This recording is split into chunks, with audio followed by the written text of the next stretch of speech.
पुन्हा एकदा निराशा, पुन्हा एकदा हार. कधी संपेल हा संघर्ष?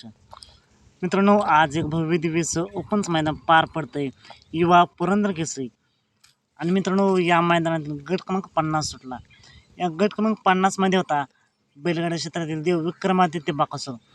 आज चोराडीच्या मैदानात आपल्या पाहताना पाहायला मिळाला.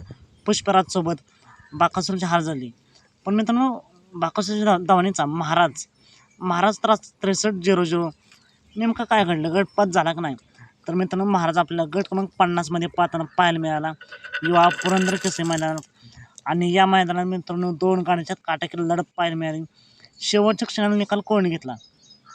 कोण झालं सेमीसाठी पात्र?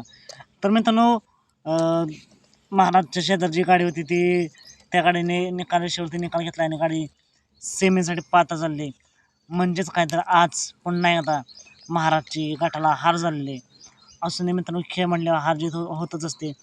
लवकरच महाराजने कमबॅक करावा एवढीच एक इच्छा असेल, कारण की महाराज संघर्ष करतोय गुलालासाठी.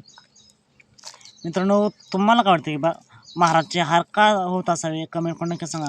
असेच निकाल पाहण्यासाठी आत्ताच आपल्या चॅनलला सबस्क्राईब करा, लाईक करा आणि शेअर करा. चला तर मग भेटूया पुन्हा एकदा अपडेट्स आहे भांडणाट अशा नवीन व्हिडिओमध्ये.